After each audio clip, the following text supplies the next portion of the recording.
अच्छा दोस्तों, ये बात तो आपको पता चली गई होगी कि चक्रवात तूफान तोकते के बाद अब यास नाम का एक और नया तूफान आ रहा। मैंने भी आपको डीएलएस न्यूज के ऊपर ये अलर्ट बताया था, राइट। लेकिन मौसम विभाग की तरफ से यहाँ पर कुछ नई जानकारी निकल कर आ रही है जो भी आपको जरूर जान लेनी चाहिए। दरअसल दोस्तों, अब जो ये नया तूफान आ रहा ना यास, ये एक तो बंगाल की खाड़ी से उठ रहा है और अगले सप्ताह तक ये हमारे भारत में दस्तक दे सकता है। अब ऐसे में इस यास तूफान के चलते कई राज्यों में अलर्ट जारी किया गया। ये देख सकते हैं कि तोकते की तबाही के बाद चक्रवात यास का अलर्ट है। बंगाल की खाड़ी से ये तूफान टकराएगा। खास करके इसका असर 2 राज्यों में सबसे ज्यादा खतरा मंडरा रहा। कौन कौन से राज्य में आपको बताऊंगा। और ये 26 मई तक चक्रवात तूफान जो भारत में आ सकता है। हालांकि इसके बनने की प्रक्रिया जो है ना, वो तो 22, 23, 24 मई से ही शुरू हो जाएगी। लेकिन भारत की सीमाओं से अंदर घुसते हुए ये राज्यों तक कहर जो बर पाएगा ना, वो 26 मई तक कहर बरपा सकता है। अब ऐसे में किन किन राज्यों के लिए इस नए तूफान का अलर्ट है। हालांकि तोकते तूफान तो अब कमजोर हो चुका, काफी ठंडा पड़ चुका। तोकते ने भी दोस्तों बहुत भयंकर तबाही मचाई थी। गुजरात के अंदर लगभग 45-50 लोग तोकते के कारण मारे गए थे। मैंने आपको कल सारे डेटा भी बताए थे,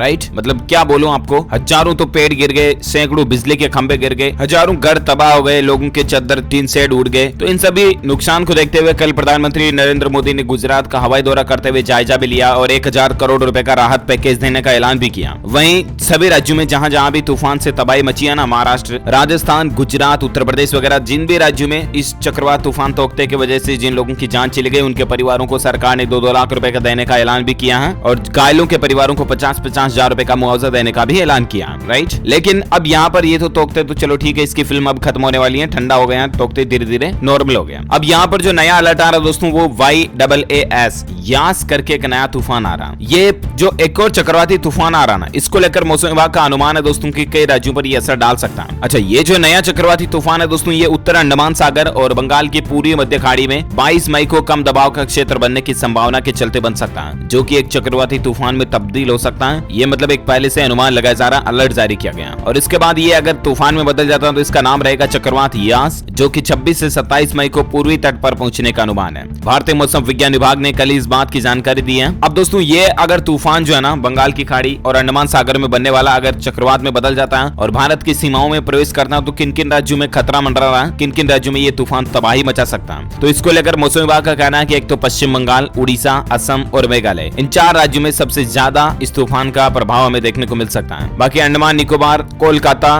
दक्षिण बंगाल, असम, मेघालय, इन जगहों पर भी भारी बारिश होने की संभावना है इस तूफान के चलते, है ना। तो ये मौसम विभाग की तरफ से अलर्ट था जो मैंने आपको बता दिया। उम्मीद आपको जरूर जानकारी मिली होगी। वैसे दोस्तों, आप मुझे नीचे कमेंट्स करके बताइए कि आप कौन से राज्य में रहते हैं, ताकि पर्टिकुलर मैं आपके राज्य के समाचार भी आपके मोबाइल तक पहुंचा दूंगा। और बाकी इस वीडियो को लाइक करना, शेयर भी करना अपने दोस्तों के साथ फेसबुक और व्हाट्सएप पर। और सावधान रहना, है ना। 24, 25, 26 से ऑलरेडी सावधान, सतर्क रहना शुरू हो जाना अगर आप भी इन 4-5 राज्यों में रहते हैं जो मैंने आपको बताया था। और हाँ, वीडियो को लाइक और शेयर करना और डीएलएस न्यूज चैनल को सब्सक्राइब करके बेल आइकन जरूर दबा देना, ताकि आपको रोजाना के ताजा अपडेट्स तुरंत आपके मोबाइल पर मिल जाएंगे। ओके, मिलेंगे अगले नेक्स्ट अपडेट में। तब तक के लिए thank you, take care, good bye, जय हिंद, जय भारत, वंदे मातरम।